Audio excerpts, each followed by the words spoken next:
Bundy, Raybold, Furness, Lambert, Tanner, Petsky, Handy, Green, Senator Grow, Bierke, Burtonshaw, Lent, Cook, Van Orden, Adams, Herndon, Ward Ingleking, Just. Thank you. A quorum being present, we are ready for business. We do excuse a couple of members today due to illness. So, as you know, this is a historic day in JFAC as we contemplate different ways of doing our business that we believe are more transparent and accountable. So, historically, we make statewide decisions later in session in about week 7. We're advancing that to week 2. So we will feel free to have all the discussions. We had lots of good discussion Friday. Feel free to ask your questions again today. We will move slowly. We're dealing in numbers today that are billions with a B. So we want to make sure that our staff has the appropriate amount of time to get those numbers on the screen and visible for all of us to see. If you have questions at any point, please do not hesitate to turn on that mic and ask them. So with that, Mr. Co-Chair, did you have any opening comments? Thank you, Madam Chair. Yeah, I'd like to take a few minutes if I may. Thank you very much. Some of you may wonder again, why are we doing this?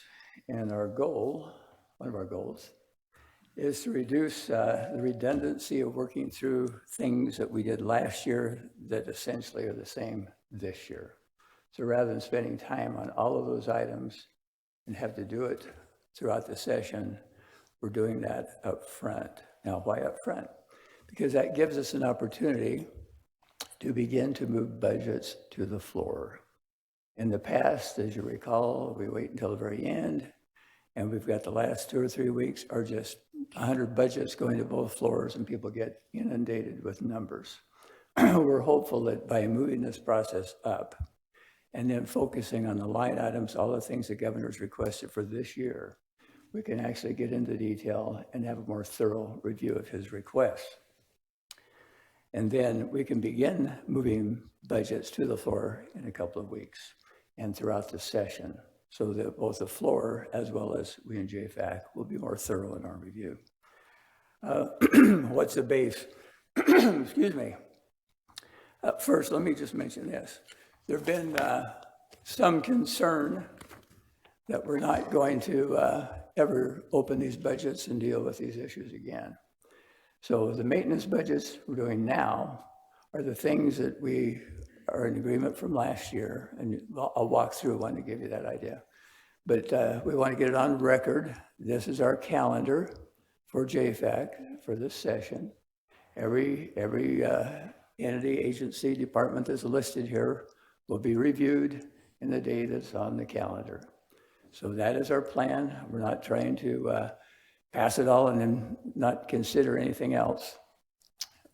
Our plan is to consider things more fully than we've been able to do in the past. So for the record, this is our calendar. We will follow it. Now, Mr. Bybee knows we may have to move a day or so back and forth depending on what happens on timing and here in JFAC, but want to get that on record. Let me just kind of walk through briefly the State Board of Education budget. If everybody would pull that one up, it's the second one on your grouping. I want to do this for the benefit of the press, the public, everybody else, as much as for here in JFAC. Because this will highlight the things that we did include, the things that we did not include in the base, okay? So if we begin, well, once everybody has it in front of you, excuse me. If we begin, you'll see the first line there is F24 original appropriation. Everybody with us? So we got that 1,106,000,000. If you look at the total line under statewide decisions, $1,168,778,200. Now, if you look under the governor's recommendation column, you'll see the identical number. And in all of these budgets, you will see the beginning is identical with the governor, and at the end, or we call it base, it's identical with the governor. So if you look down to where it says base, you'll see a number of $1,059,000,000 under the statewide column, 155,700. You'll see that identical number in the governor's column. So we're together with the governor all the way through. So these are the things were passed last year in our 24 budget. They were passed by us, by both houses. The governor signed that. These are things that are more status quo. They don't have volatility from year to year. And so we are together with the governor on the base. Now, what are the differences? As you walk down, there are 4 things that we felt needed to be added. One was personnel cost benefits. We know that that will change each year. And so if you look at under the statewide decision, you'll see that $2,735,100 deduction. If you look under the governor's column total, you'll see that same dollar figure, $2,735,100. So we're the same as governor right there. Let's go to the next one. Inflationary adjustments. Under statewide decisions, you'll see $420,500. Under the governor's column, same thing, $420,500. Then the next one highlights replacement items. We're not considering those now. That's what we'll work on in the future when the budget comes up, and we'll have time to dig into what are those replacement item requests, and also up above the supplementals from last year that were one time. We're not considering those now. We'll look at new supplemental requests. Then as you look at statewide allocation, continuing down that left-hand, reading down the left-hand side, you'll see we have $1,585,800 reduction. Under the governor's column, what number do we have there? Same number, $1,585,800 reduction. So the only difference you're going to see between what the governor has on these particular items and what we have is the change in employee compensation. The governor has recommended 3%, and you'll see that number under his total is $18,708,400. Under our statewide total, you'll see exactly 1/3 of that number, $6,236,900. We have a 1% hold for CEC. Historically, that's what's happened in the past. And we stayed with that 1% hold. Why? Because we have a CEC committee and a compensation committee. They haven't finished their work yet. And so when they finish, we will put in whatever their recommendation is if JFAC agrees to it. And then we will adjust that across the board for all the agencies. And then if you continue down to program maintenance, you'll see the only difference in the total under our statewide decision column, the $1,061,000,000, the difference from the governor's total there of $1,073,000,000 is the difference in the CEC. So hopefully that kind of gives an overview for everybody before we start getting into the detail of one budget at a time. This was a perfect example of where supplementals are zeroed out on the statewide decision and where replacement items are zeroed out. And it highlights the difference we have on CEC, on employee compensation. We have 1% holding. The governor has 3% he's recommended. The CEC committee may recommend 3%. We don't know what they will recommend, but whatever they recommend, we will consider that. That's our responsibility to consider what they request there. So with that, Madam Chair, let me see if there's anything else I'd like to add. I think we're open for questions. Thank you, Mr. Co-Chair. Do we have any questions of the committee at this point? Senator Ward Engelking. Madam Chair, and just a question for the chairs, I guess. I sit on the CEC committee, the Change in Employee Compensation Committee, and we are hopefully going to finish our work on Wednesday, but it's my belief that $13,750 for benefits was in the base last year. The governor has recommended $13,000 this year. That has not been decided on, but it appears to me you're taking the governor's recommendation of $13,000 for benefit costs, but not his recommendation for CEC. So that seems a little inconsistent to me, since we have yet to decide that benefit costs will be $13,000. Thank you, Senator. The reason that we chose the 13,000, one, it got by both of us, that the CEC committee recommends both a benefit recommendation and a CEC recommendation. I'll own that, I missed it. So we put the 1% placeholder in for CEC, awaiting that decision, that recommendation that will come. The benefits, Senator Grow, would you like to respond? Thank you, Madam Chair. I'll just add on to that. So there's been a new contract for health insurances, as we all know. And so because of that, the governor reduced that $13,750 that had been there in the past. He reduced that down to $13,000 per employee. And we felt that because of that new contract, we would do the same thing the governor did and reduce that down to $13,000. So that's our beginning point. But whatever the CEC committee recommends, that's what we will consider. Follow up, I think. Follow up, Senator? Well, just to be clear, so we've reduced the base from the 2024 original appropriation in that sense. And reality is we use savings to make up that difference, or it appears we will need to do that in CEC. So just wanted to point that out. Thank you. Thank you, Senator. If we go at the 13,750, that will send our reserve account to $115 million, I believe was the number from our analyst.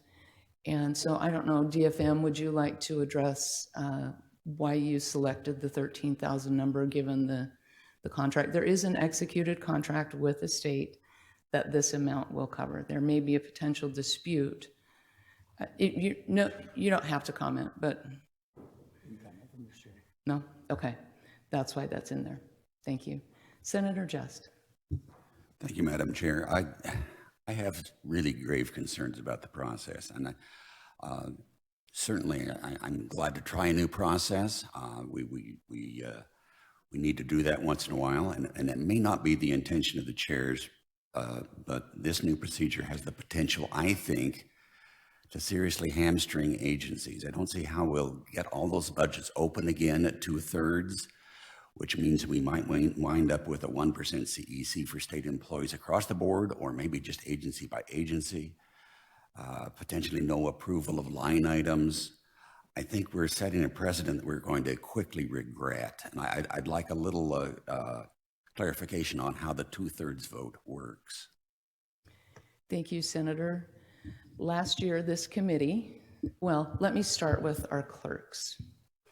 Our clerk on the House side has one interpretation of statute about establishing rules for the Joint Finance Appropriation Committee, and the secretary on the Senate has a different interpretation. The House clerk believes that we establish interim rules for operating during the interim, and that Senate, House, and joint rules apply to this committee. No other committee in the building has their own separate rules for operation during session. And our clerk believes this committee should not either. But because we do operate during the interim, that we should establish rules of operation during the interim that apply only during the interim. That problem bubbled up last session, and it was resolved one pay grade level above ours, and House and Senate leadership agreed to the voting structure that we currently use. There was concerns that the committee would begin to meet separately. There were concerns that the committee should be voting separately. The compromise was that we do vote as we always have, but we report by chamber those vote totals. And if we don't have a majority of either the House or the Senate, that bill either goes to a chamber and is returned, or it's retained here in JFAC for further discussion until we can get a majority of House appropriations or Senate finance. As to your concerns that we will not take up further requests, I believe Senator Grow addressed that. We have an extensive schedule. It's public. We have every intention of meeting every day to continue to discuss line items, replacement items, things that come up during the session. And so you can choose to believe that we might not do that. I'm choosing to believe that we are going to meet every day and consider every agency's budget request, as we always do. Senator Grow, Mr. Co-Chair. Thank you, Madam Chair. Yeah, appreciate the comment, Senator Just. Thank you for that.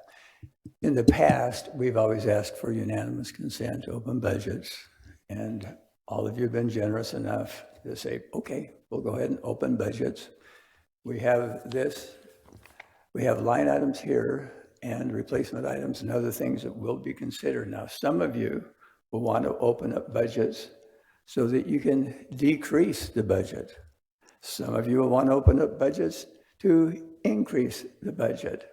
So I think the feel that we have from each of you as we talk with you, there are enough individuals who want to open the budgets, maybe for opposite reasons, but we're confident that if, as a courtesy, as a minimum, that we'll ask for unanimous consent. We hope you'll give us that, and we'll just move ahead and we'll address every budget that's listed on this calendar. That's the plan. And thank you, Madam Chair and Co-Chair. I don't doubt that. I don't doubt that you're going to bring them to the committee, and they will have the chance. My concern is the 2/3, that we may not be able to get those budgets open. Thank you. Thank you, Senator Just. That is not a rule in JFAC. We are going on custom, precedent, and usage, I think are the three that we are going by, because there is a dispute about whether JFAC rules apply during session. They, according to the House, do not. According to the Senate, they do. So we came to a compromise last session. We sat down and agreed on what our customs would be moving forward. We intend to use those same customs and precedents during this session, including on reopening budgets. Mr. Co-Chair. Thank you. I'll add to that if I may. So spent the last weekend going through all of our statutes, all of Mason's rules, everything else. And as the good co-chair has pointed out, custom, usage, and precedents is what's falling underneath the constitutional provisions and judicial decisions that we will be working with. So the way we've worked in the past is the way we plan to work again this year. So thank you. Interestingly enough, that comes ahead of statute in the Masons. Right. Do you have a page on that? Section 4, looks like page 13, if you want to check that list. But that does come ahead of statutory provisions. Senator Ward Engelking. Thank you, Madam Chairman. And just to be clear, once a budget's closed, and that means it has been voted on, it does require 2/3 vote to reopen it. That's in rules, not only, that's in our joint rules, and rules are above custom and precedent, I think. So I mean, that's something we can work on later, but I think it's very clear that it's going to take a 2/3 vote at the minimum. Maybe unanimous consent will work. That'd be great. But if not, it's going to take a minimum of 2/3 of this body to reopen every budget to either add or subtract. Thank you for sharing your opinion. Senator Ward Engelking. JFAC does not have any adopted rules. So we will be going on the custom that we established last session. Other questions of the committee? Madam Chair, if I'm, Follow up? thank you, not a follow-up. If I could make a comment at this point, an additional comment, I would appreciate it. Please. If not, I can wait. No, please proceed. Other than you, Madam Chair, I'm the longest-serving person on JFAC, and spent a lot of years working on budgets and digging deep and sometimes taking a scalpel to these budgets, even when I didn't want to. But I think we've done an excellent job of doing budgetary work for the citizens of Idaho. We have a balanced budget. We filled our rainy day coffers. We came out of the pandemic and the recession quicker than any other of our surrounding states. I think what we've done has worked well. I'm concerned about the 2/3, but one of the things I'm concerned about is under these headings, let's just take general government. I'm being asked to vote up or down 21 agency budgets. And just, I mean, it's a smattering of groupings. The military budget's in there, Percy, the Millennium Fund, the Capital Commission, the Commission on Aging. I don't believe this is a single topic when we vote on general government. Yes, they're all budgets, but they're uniquely different. And it is very difficult for me to do a yay or nay on 21 budgets without looking at each of them individually. And the reality is I spent a lot of time this weekend looking at these, but we received these budgets on Friday. We're being asked to vote on them on Tuesday, set the entire budgets for the state in the second week of the session before we even have the change in employee compensation recommendation in place, before we have the Millennium Fund recommendation in place. I do not believe this is a good way to do budgets. We've done an excellent job of digging in and digging deep, and I think there's some inconsistencies. We are doing reappropriations for some agencies, but I noticed that Idaho Transportation Department is not getting its reappropriations. I also see that we're not addressing non-discretionary items. There just seems to be some inconsistencies on how we're doing this. We're taking the governor's recommendation for benefits instead of what was in the base last year. So I'm going to have to vote no on these budgets. I haven't had the time I need to dig into every single one of them, make sure that I'm doing my due diligence for the people of Idaho. So I'll be voting no on these budgets. Thank you, Senator. We have enjoyed a good time working together over many years here on JFAC, especially on the education budgets. You're not alone. There are others who share those same concerns. However, these requests have been public since September, and I know that many on my committee have been digging into them deeply and meeting with agencies on a regular, routine basis to understand what the requests are.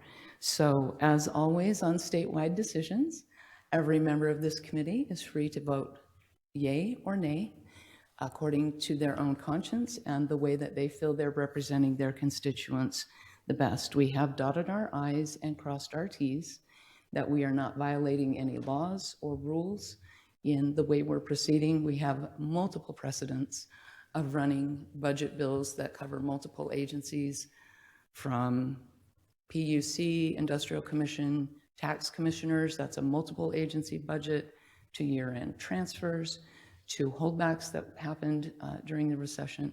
There is ample precedent for passing budgets of the nature that we will consider today. Mr. Co-Chair. Thank you, Madam Chair. Thank you, Senator Ward Engle-King, for your questions. Let me just discuss the non-discretionary. Interesting title. Why did we not include that and we considered it, but we decided not to include it because of its volatility. Last year, non-discretionary was $199,485,500 as additional added to the budget in 2024. In the governor's request for 2025, the non-discretionary is actually a reduction. So it's 7 million the other direction. So that's more than a $200 million swing from one year to the next. And what we're looking at are just the things that are stable, that are going from last year to this year, that was voted on and passed last year. If it's stable, we've got it in there. If it's volatile, we did not include that because we will all have the opportunity to look at those. For example, I'll just tell you for this year, one of the changes we have is a reduction in public ed of 69 million total. So we did not reduce public education, Senator, by the 69 million. We left it in there where the base would be. And the other is an increase in costs for health and welfare for 62 million, the other direction. And so because of the volatility of those and how it affects different agencies, we felt it best to not include those in the base. The base is just the minimum of the carry forward kind of items that just keeps the thing going. The lights on, the doors open, that's just the base. And so that was the determination to let you deal with those non-discretionary items. And rather than reducing public ed, you may not want to reduce public ed. That'll be your choice. Thank you, Mr. Co-Chair. Are there questions or comments from the committee? Hearing none, thank you.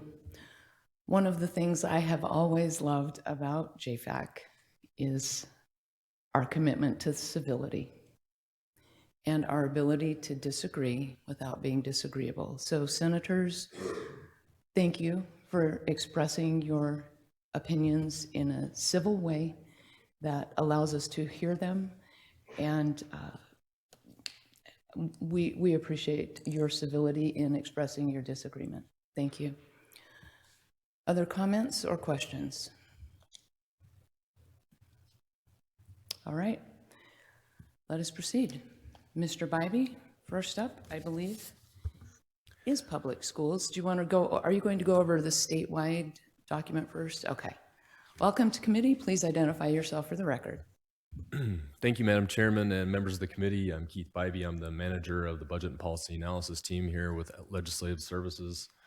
So just by order of way we're going to approach this morning is I'll go over the statewide impact of these decisions, followed by 20 motions for agency budgets plus the standard intent language that is incorporated.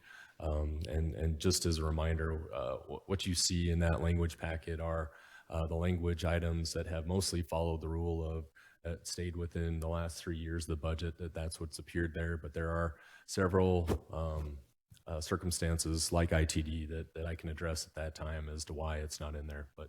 And then finally, there is a statewide language. This goes back to our accountability audit language that would be incorporated in all the budgets. So 21 motions in all today.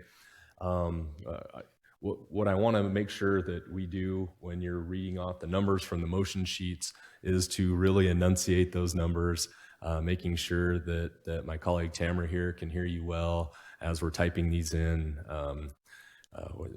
We're doing our best to automate all of these things, but this is going to be a little bit of a manual process. We're going to type them in. I'm going to verify the numbers are correct on the screen as compared to the motion. I'll nod to the co-chairs, let them know that we can proceed, and we'll just carry on through our business. So I'd be happy to answer any questions right now or just proceed through the presentation. Okay. Further questions? Seeing none, let's proceed. All right. Thank you, Madam Chairman. So what I have on the screen in front of the committee today and in the packets on the very first page of the packet here are the statewide impact of these decisions with the statewide maintenance budgets. So just what I've highlighted here on the screen is the 2025 base. You can see that right at the top. And as Senator Crow has mentioned, you know, I think I'd be remiss to thank my staff for going through and making sure all of these base budgets were clean. I'd like to thank Mr. Adams' staff at DFM. They've been wonderful partners in helping make sure these numbers were correct and going through it. And most of all, Mr. Shane Winslow on my team as well, doing all of the database work, making sure that these reports are running well, and making sure that we can see the data as presented, because we're slicing and dicing a little bit differently here, and so we're moving on full speed ahead. So thanks to everybody's efforts on this one. So okay, so right below that 2025 base that you see on the screen, you see the benefit cost adjustments. Now, this is the net impact of the health insurance reduction that we've heard in committee, but also some other smaller adjustments, both for PERSI rate changes, Social Security adjustments. The Social Security Administration increased the taxable wage for which you have to pay Social Security benefits on, and life insurance adjustment, a small life insurance adjustment. So you're seeing the net impact of all of the benefit increases there. By fund source, that's a reduction of $4,916,600 from the general fund, $2,846,500 from dedicated funds, a reduction of $1,812,700 in federal funds, for a total reduction of, from the base, of $9,575,800. The next line that you see down there are for inflationary adjustments. And just as an example of an inflationary adjustment, these would be contract inflation for items like rent that state agencies pay outside of the Boise area. This could be for adjustments in the health education programs, for seats in the medical education programs. That's what you would see there. So the general fund impact of that inflationary adjustment, as requested, was $1,673,500 from general fund, $1,086,300 from dedicated funds, $91,500 from federal funds, for a total increase of $2,851,300 for inflationary adjustments. The next line down that you see numbers populated is, of course, for statewide cost allocation. Again, these are the adjustments to pay for centralized services, as we heard from my colleague, Mr. Hibbard, last week. And you see the general fund impact increase at $720,100, $3,423,700 from dedicated funds, $485,800 from federal funds, for a total of $4,629,600, all funds.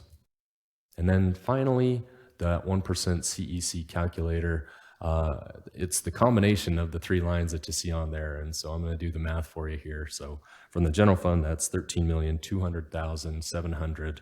Dedicated funds is $5,709,900.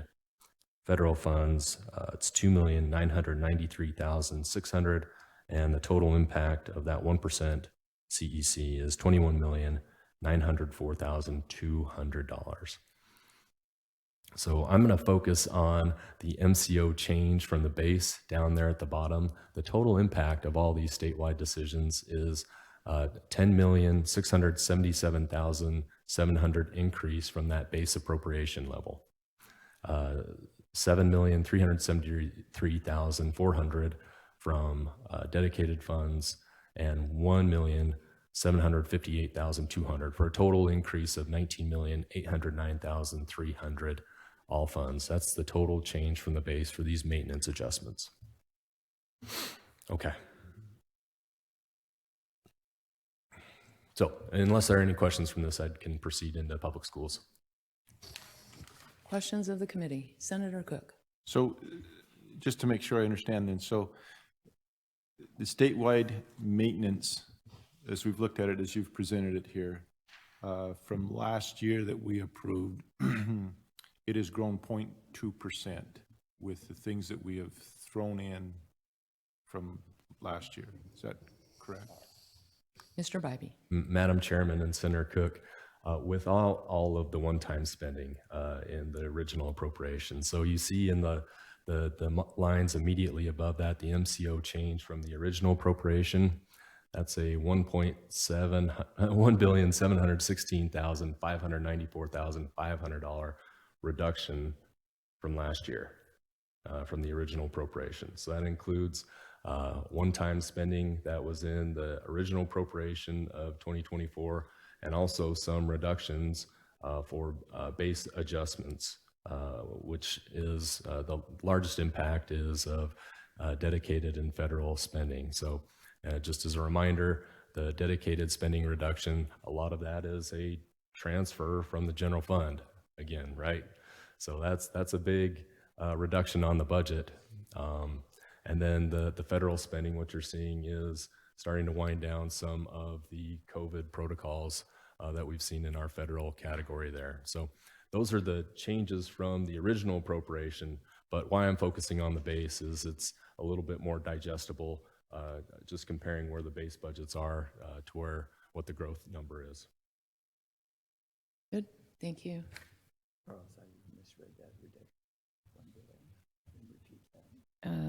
Mr. Bybee, would you repeat the total MCO change from original, the $1.7 billion? Sure, $1,716,594,500. Thank you. Okay.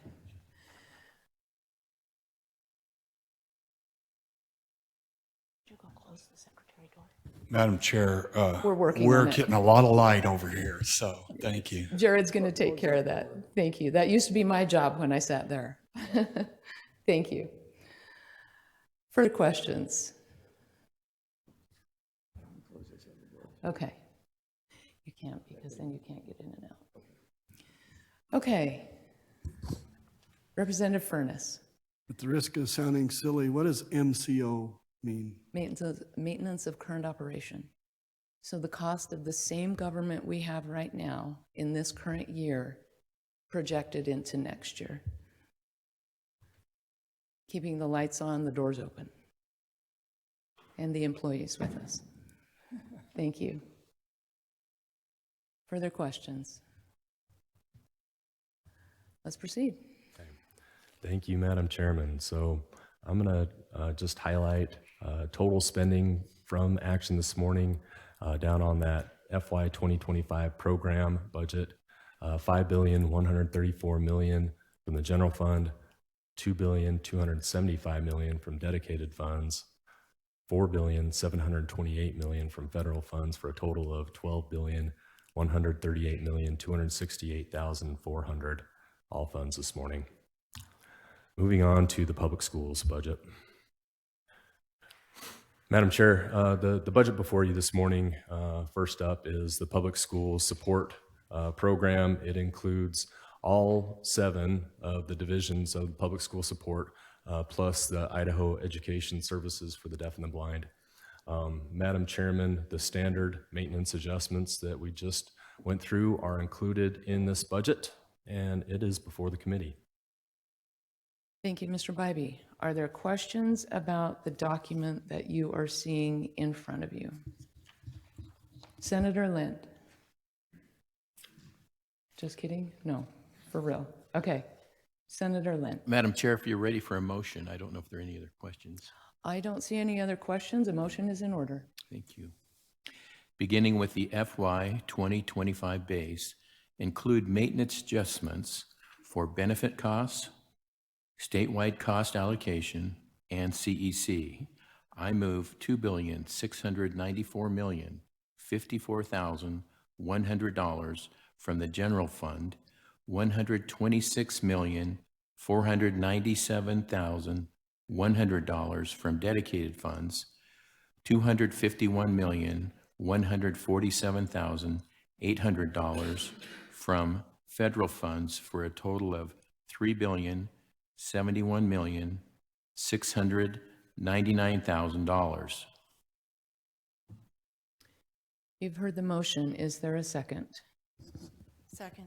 Representative Lambert seconds. Thank you. Is there any discussion on the motion or questions? Please, if you have them, please ask. Hearing none? Madam Chair, for discussion. Oh, please, Senator Lent.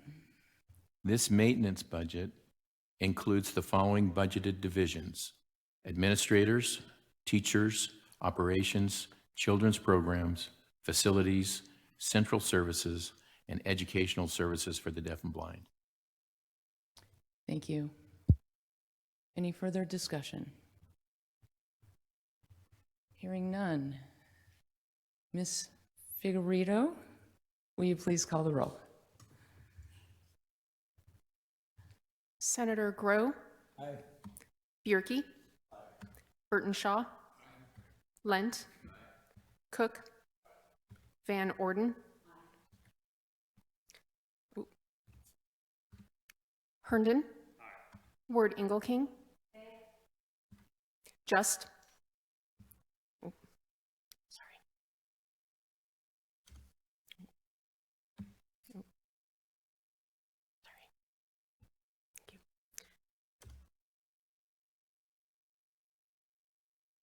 Representative Horman. Aye. Miller. Bundy. Raybold. Furness. Lambert. Tanner. Handy. Green.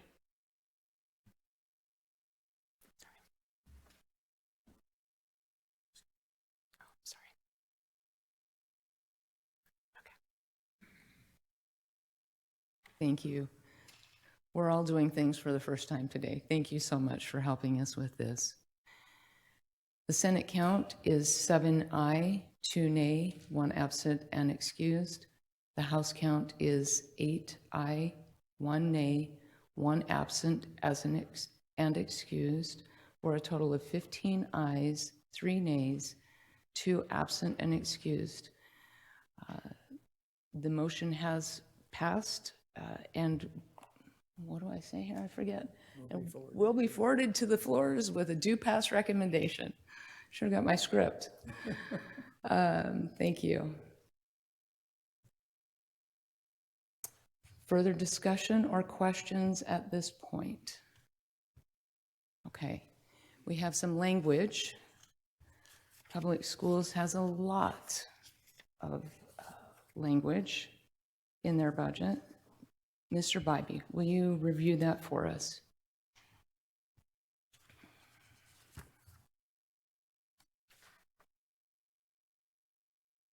Madam Chair, I'm just waiting for Tamara to get caught up on this one just for a second here. We'll take our time.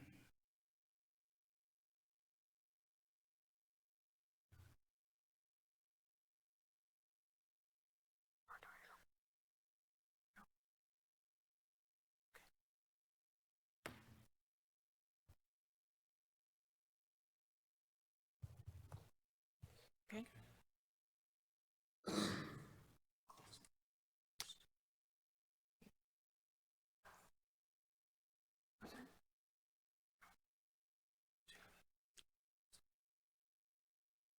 While we're waiting for that, I failed to ask if anyone wants to change their vote. So if you do, speak up now, but I'll remember to ask that before we finalize the tally on the next one. Thank you.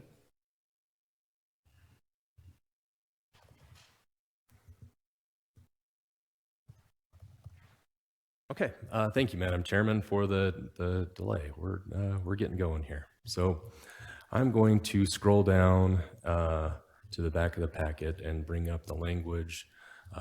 As mentioned, these are standard appropriation language that are part of the public schools and Idaho Education Services for the Deaf and Blind budgets. And so why don't I just go through these things pretty slowly, but if I get any questions, I'm going to defer to my colleague, Mr. Tatro, because this is his bailiwick, not mine. So, Madam Chairman, what I'll do is just scroll through here so that it has a chance to be on the screen. It is part of every member's packet. So, Mr. Bybee, the co-chair, would like to make a comment. okay. Thank you, Mr. Bybee. Just want to reiterate that the language that you're seeing is language that we've had in there the past year. So this is not new language relative to 2025. This, when he says standard language, has been in there for at least a couple of years, and we're carrying that language forward to make sure that folks can operate as they've been operating in the past. Thank you. Mr. Bybee. Madam Chairman and members of the committee, the first thing that I need to highlight is on this page in the screen. So in your packet, we only have the section of code that's being amended. What we've added onto the screen here for everyone can see is that we are just updating dates in Idaho code to reflect those changes. So updating dates and dollar amounts for fiscal year 2025. So that will be part of the standard intent language. Just as a reminder, the committee updates the statute of code every year when they set the public schools budget. So now I'll continue kind of walking through this slowly so that everyone has a chance to get caught up and see it.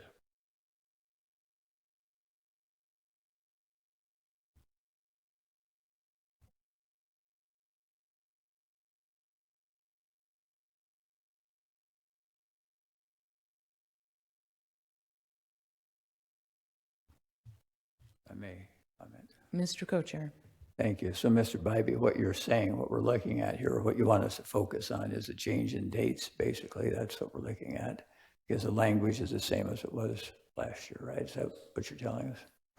Mr. Bybee. Madam Chairman and members of the committee, the only changes are the changes to the date and the update of salary adjustments. And you can see that in this section I'll highlight for.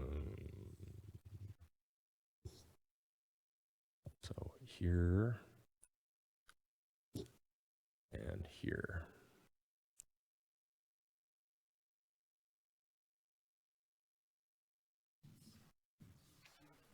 Thank you. Senator Burtonshaw.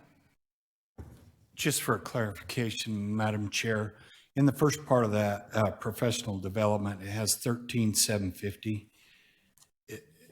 Is that right? Or is it 13,000?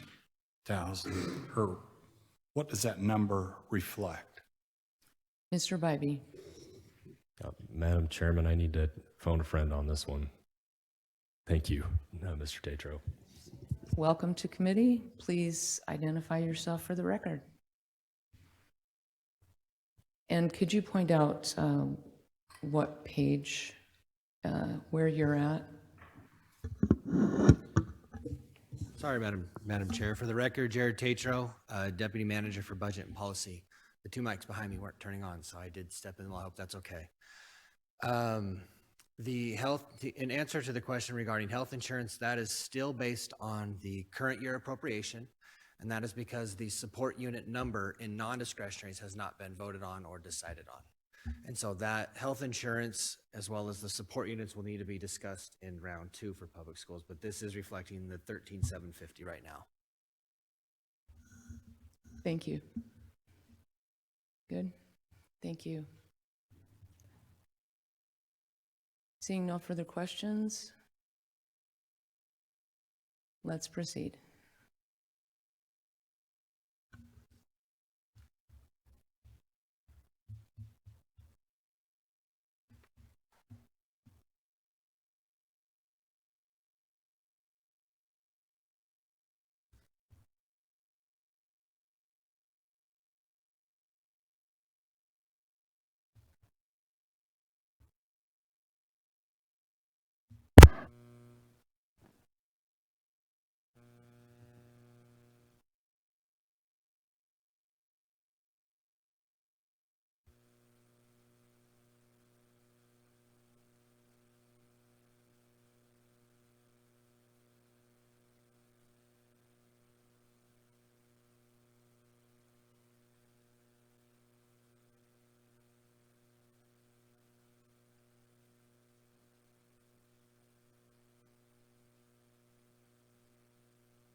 Okay.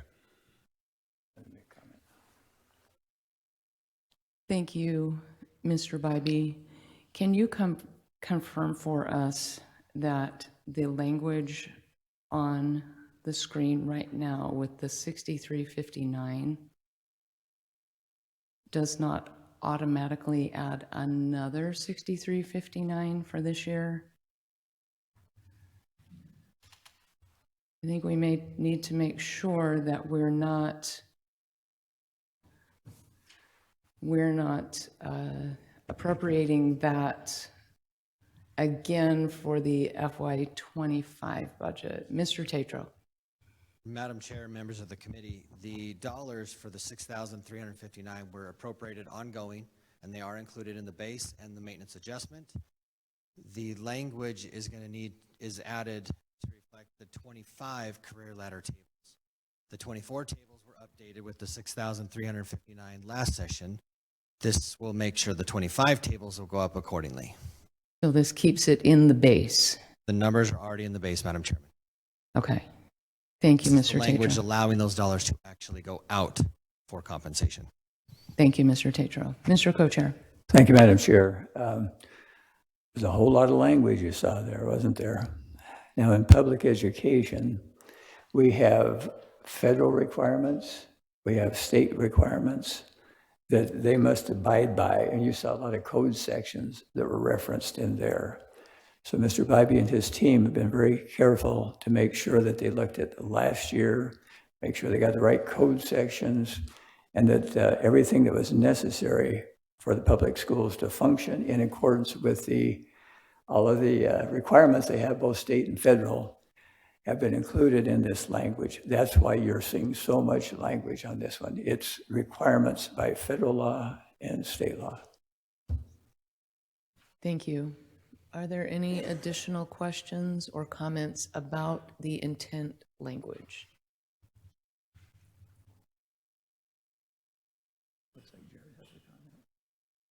Mr. Tatro. Madam Chairman, I apologize. Can I have 30 seconds before you vote to verify on the sub E that it does not need to be F? Absolutely. Thank you.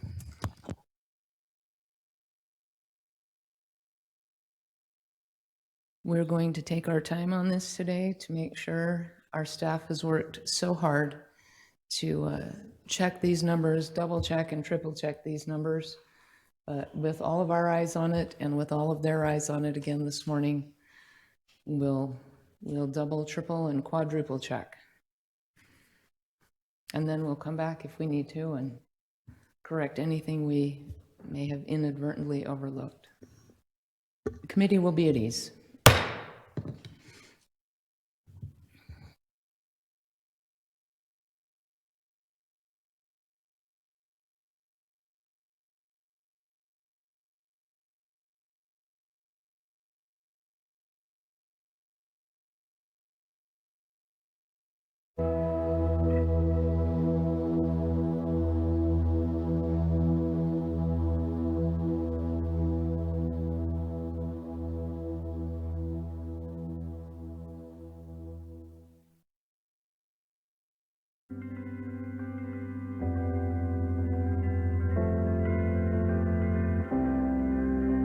Hardware and closed captioning for Idaho in Session is provided by the Idaho Legislature and Idaho Legislative Services Office.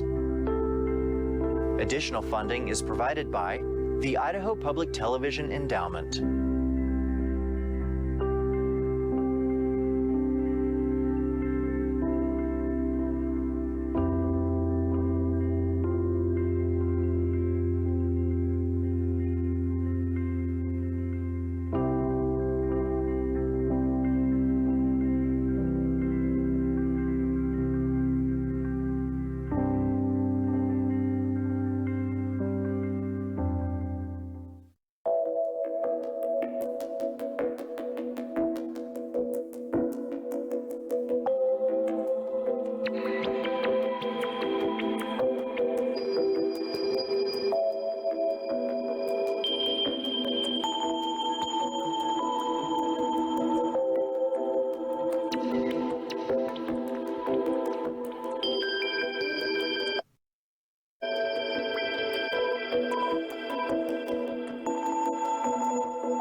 apologize. I thought I saw Mr. Tatro back.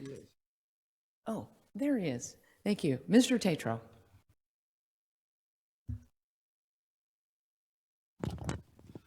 Thank you, Madam Chair, members of the committee. My apologies, yes, the E needs to be updated to the F to reflect effective July 1, 2024. So this just moves it down to the fiscal year 25 tables. Otherwise, the language is the same, and so this impacts just that, but does not impact the dollars. So you are seeing a change on the screen from an E to an F. Everyone can see that? Okay. Are there questions from the committee about the intent language in public schools? Hearing none, would entertain a motion to approve the intent language or a unanimous consent request, either one. Madam Chair, for a motion. Motion's in order. I request unanimous consent to include standard appropriation language found in the packet and as corrected on the screen with the FY 2025 Public Schools Maintenance Budget. We have a motion from Senator Lent. Is there a second? Second by Representative Lambert. Is there any discussion on the motion to approve the standard intent language for public schools budgets? Hearing none. Allison, will you please call the roll? Unanimous consent request. No, he made a motion. Having restated. Senator Lent, I heard you make a motion and not a unanimous consent request. It actually reads, I request unanimous consent to include. Okay. Would Then you- we do not need to take a roll call. It is a unanimous consent request. All in favor, please say aye. Aye. Any opposed? Hearing none, the unanimous consent request passes and the intent language is adopted. Thank you. All right. One down. Mr. Bybee, let's.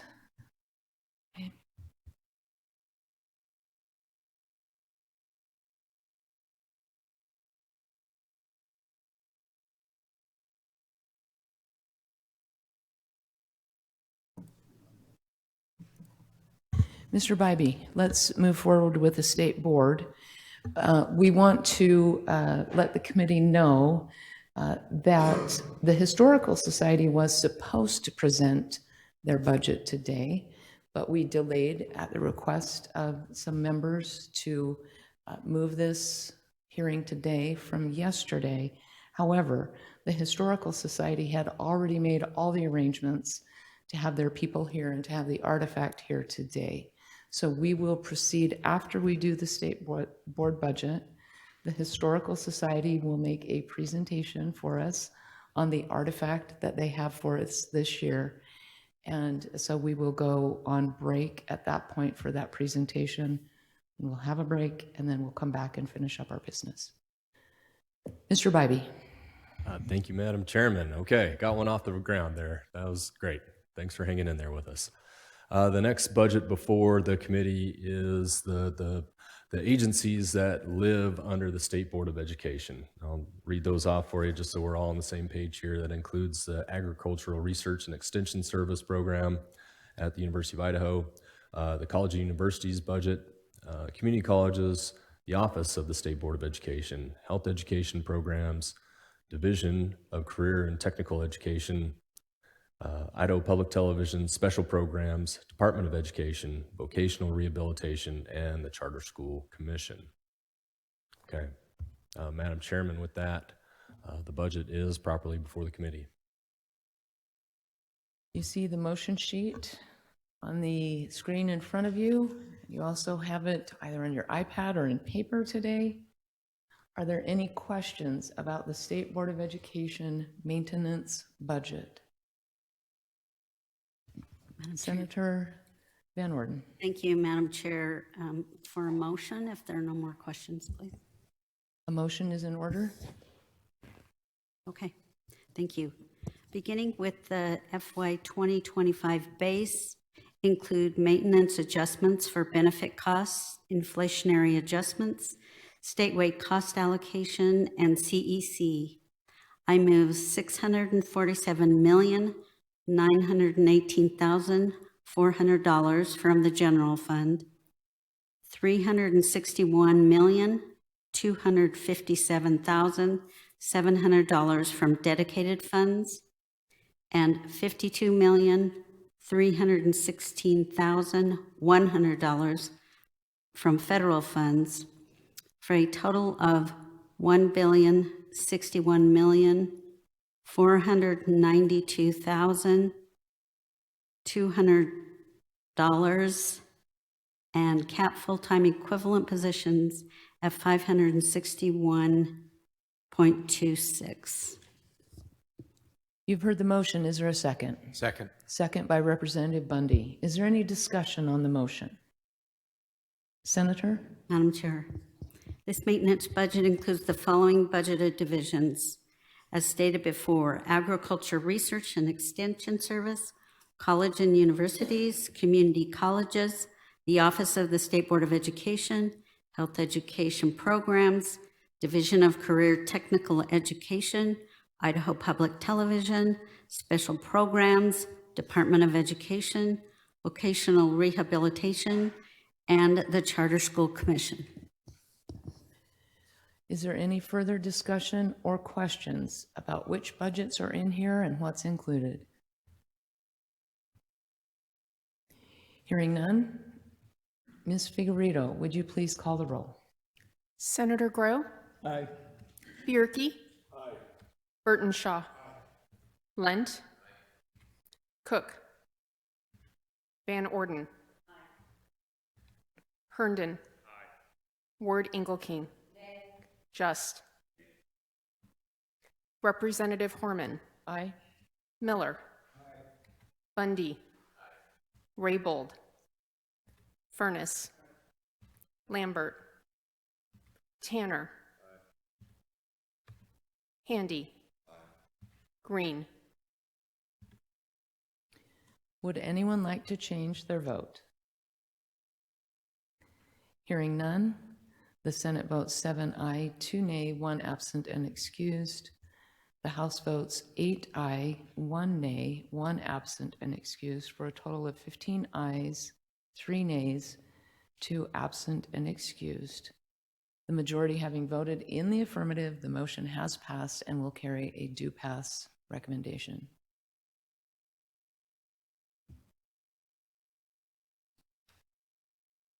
Thank you. Mr. Bybee, intent language.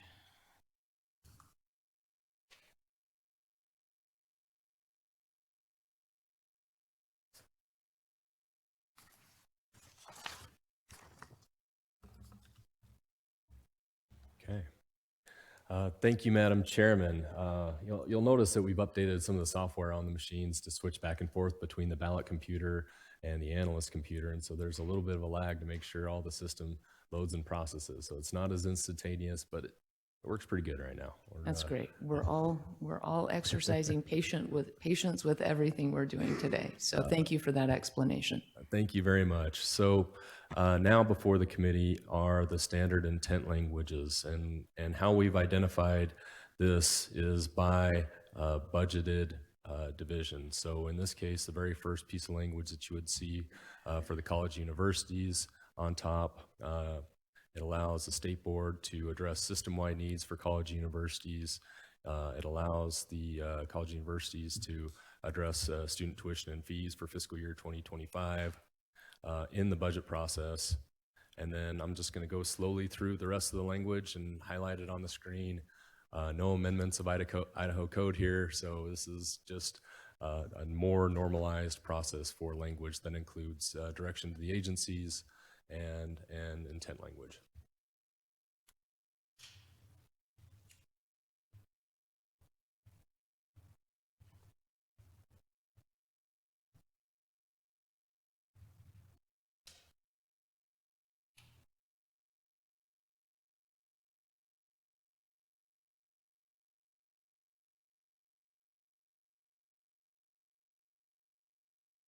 Okay. That's the last piece on the screen in front of you. Are there any questions or concerns about any of this language? Senator Van Orden. Thank you, Madam Chair, for a motion, please. A motion or unanimous consent request is in order. I request unanimous consent to include standard appropriation language found in the packet and on the screen with the FY 22-25 State Board of Education maintenance budget. You've heard the request. Is there any objection? Hearing none, it is so ordered. Thank you.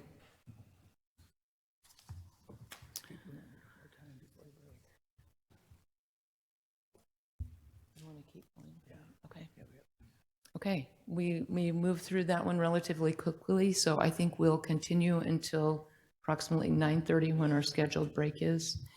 And so we'll proceed with Health and Human Services statewide maintenance. Mr. Bybee.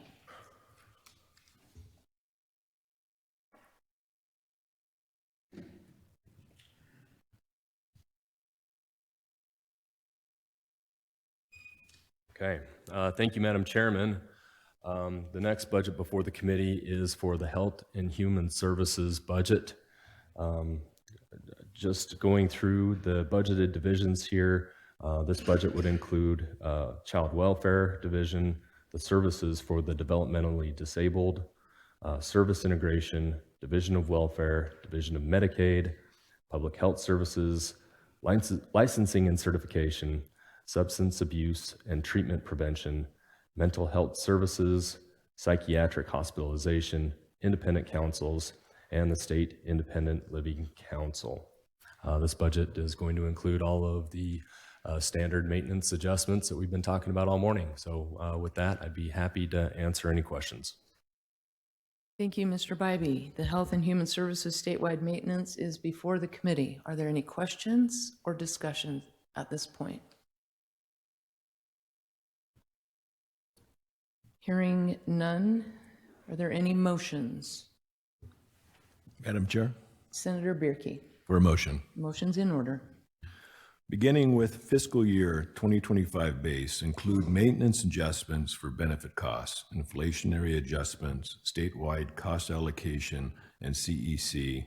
I move $1,044,093,900 from the general fund, $745,202,300 from dedicated funds, and $3,295,541,600 from federal funds, for a total of $5,084,837,800 in cap full-time equivalent positions at 3,000.94.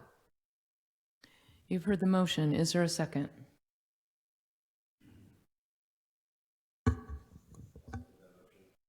Second by Representative Tanner. Thank you. Is there discussion on the motion?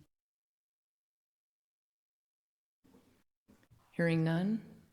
Ms. Figueredo, will you please call the roll when you're ready? Senator Grow? Aye. Bierke? Aye. Burton Shaw? Aye. Lent? Cook? Van Orden? Herndon? Aye. Ward Engelking? Aye. Just? Representative Horman? Aye. Miller? Aye. Bundy? Aye. Raybold? Aye. Furness? Aye. Lambert? Aye. Tanner? Aye. Handy? Aye. Green? Does anyone wish to change their vote? Hearing none, the Senate votes 7 aye, 2 nay, 1 absent and excused. The House votes 8 aye, 1 nay, 1 absent and excused, for a total of 15 ayes, 3 nays, 2 absent and excused. The majority having voted in the affirmative, the motion has passed and will carry a due pass recommendation. Mr. Bybee, intent language.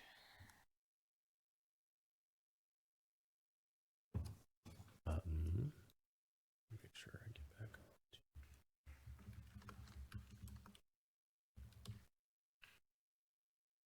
on. Okay, thanks, Madam Chairman.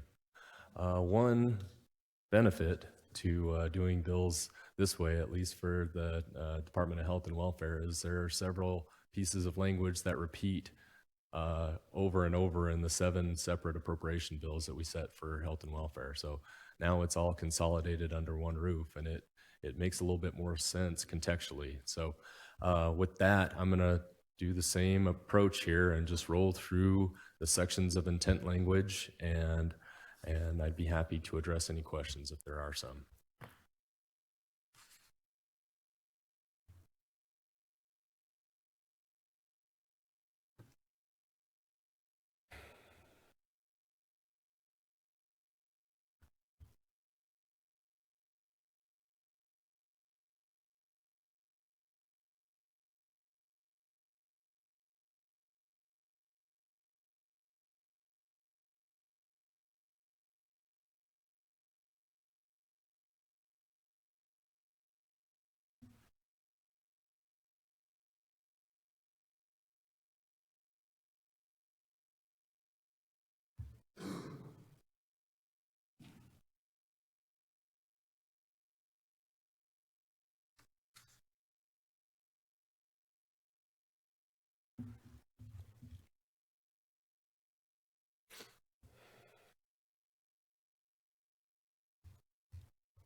Okay. Thank you. That is, you have seen all of the intent language on the screen. Are there any questions about this intent language? Again, we use the term intent language in here, but once these appropriation bills are voted upon and adopted as law by our colleagues, they are law. Thank you.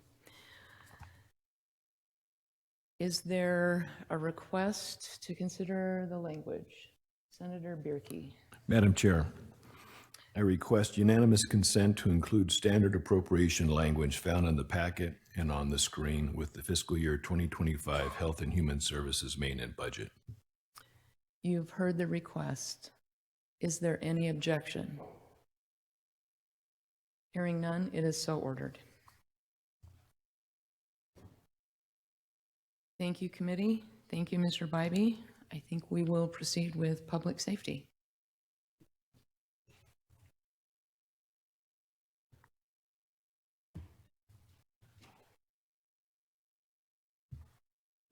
Thank you, Madam Chairman. Finding a little bit of rhythm here.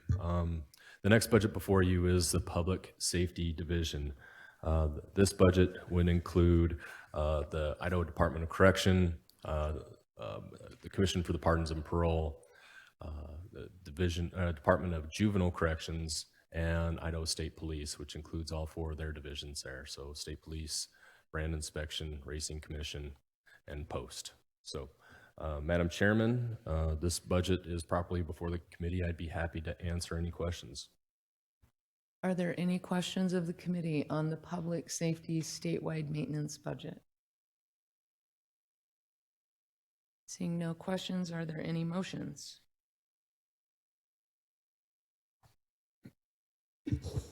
For a motion. Senator Burtonshaw. Yes, beginning with the fiscal year 2025 base, include maintenance adjustments for benefit costs, inflationary adjustments, statewide cost allocation, and CEC. I move $425,311,100 from the general fund, $75,472,200 from dedicated funds. Senator Burtonshaw, could you repeat that number, please? $73,472,200. Thank you. From dedicated funds, $15,648,500 from federal funds, for a total of $514,431,800, and cap full-time equivalent positions at 3,275.61. You've heard the motion. Is there a second? I'll second that. Is there any discussion?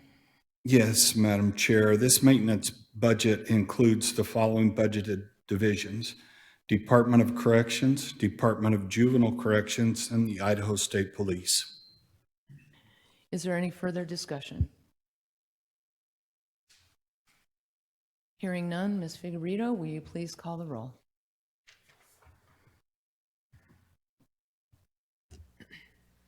Senator Grow. Aye. Bierke. Burtonshaw. Lent. Van Orden, Senator Cook. Van Orden. Herndon. Ward Engelking. Just. Representative Horman. Aye. Miller. Bundy. Raybold. Furness. Lambert. Tanner. Handy. Green. Does anyone wish to change his or her vote? Hearing none, the Senate votes 7 aye, 2 nay, 1 absent and excused. The House votes 8 aye, 1 nay, 1 absent and excused, for a total of 15 ayes, 3 nays, 2 absent and excused. The majority having voted in the affirmative, the motion has carried and will carry a due pass recommendation.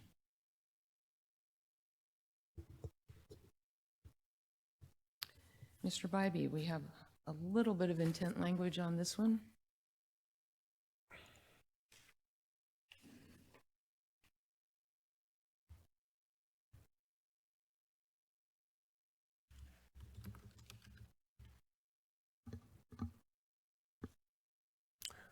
Thank you, Madam Chairman. The two sections of intent language for Idaho Department of Correction is on the screen.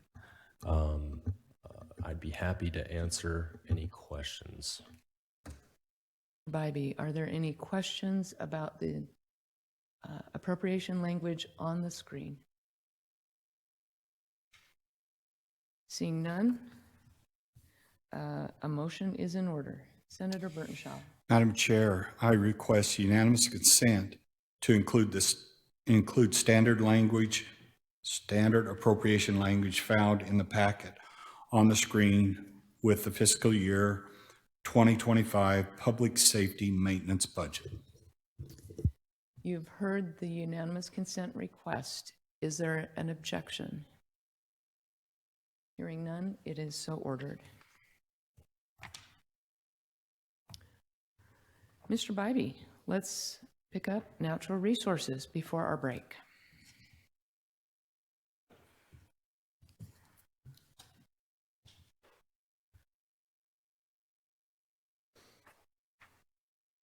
Okay, thank you, Madam Chairman. So the next budget before the committee would be the natural resources statewide maintenance budget.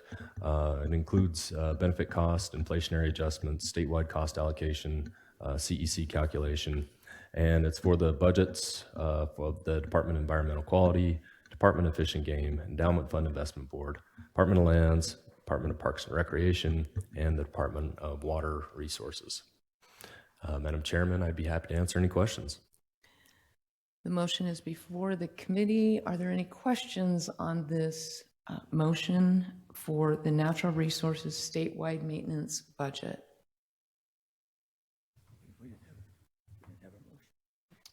For a motion? All right.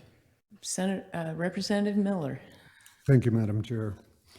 Beginning with the fiscal year 2025 base, include maintenance adjustments for benefit costs, inflationary adjustments, statewide cost allocation, and CEC I move $64,204,500 from the general fund, $193,501,500 from dedicated funds, and $267,966,500 from federal funds, for a total of $525,672,500, and cap full-time equivalent positions at 1,639.07. You've heard the motion. Is there a second? Sorry. Thank you. Senator Just. Senator, are you intending to vote no on this budget? Yeah. Okay, we'll need to find another second then. Right. Senator Burtonshaw, thank you. We have a motion from Representative Miller, a second from Senator Burtonshaw. Is there any discussion on this motion? For discussion. Representative Miller. Thank you, Madam Chair. This maintenance budget includes the following budget divisions: Department of Environmental Quality, Department of Fish and Game, Endowment Fund Investment Board, Department of Lands, Department of Parks and Recreation, and Department of Water Resources. Thank you. Is there any further discussion or questions? Hearing none, Ms. Figueredo, will you please call the roll? Senator Grow? Aye. Bierke? Aye. Burtonshaw? Aye. Lent? Aye. Cook? Van Orden? Herndon? Aye. Ward Ingle-King? Just? Representative Horman? Aye. Miller? Aye. Bundy? Aye. Raybold? Aye. Furness? Lambert? Tanner? Aye. Handy? Aye. Green? Does anyone wish to change his or her vote? Hearing none, the Senate votes 7 aye, 2 nay, 1 absent and excused. The House votes 8 aye, 1 nay, 1 absent and excused, for a total of 15 ayes, 3 nays, 2 absent and excused. The majority having voted in the affirmative, the motion has passed and will carry a do pass recommendation. Mr. Bybee, appropriation language for us.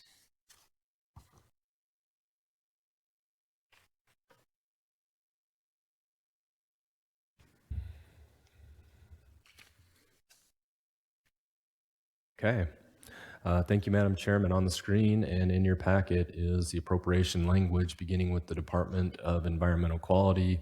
It addresses several cash transfers that bounce between funds, and also provides that reappropriation authority for the monies authorized for the ARPA State Fiscal Recovery Fund.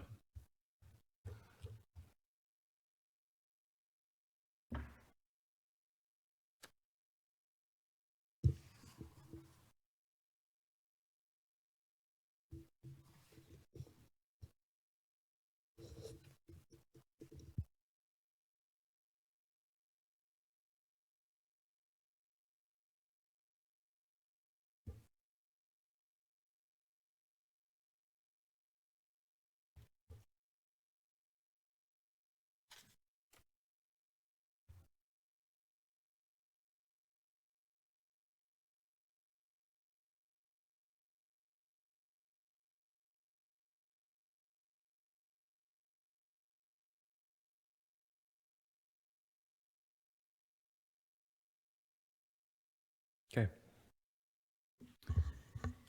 That is the appropriation language for the natural resources budget. Are there any questions or discussion about the appropriation language for the natural resources budget? Hearing none. Is Madam there Chair. a motion? Thank you. Request unanimous consent to include standard appropriation language found in the packet and on the screen with fiscal year 2025 natural resources maintenance budget. You've heard the request. Is there an objection? Hearing none, it is so ordered. Committee, we are halfway through our budgets.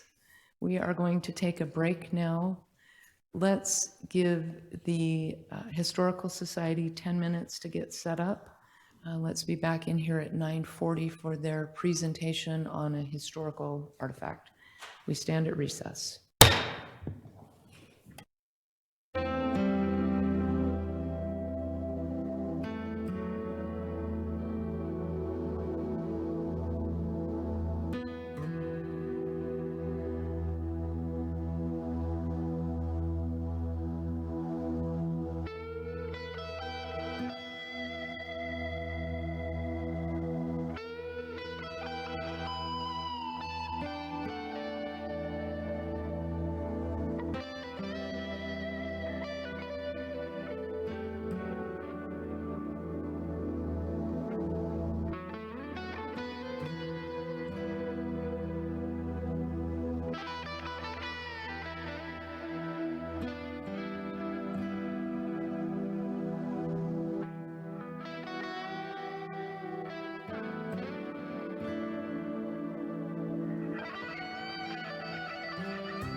Hardware and closed captioning for Idaho in Session is provided by the Idaho Legislature and Idaho Legislative Services Office.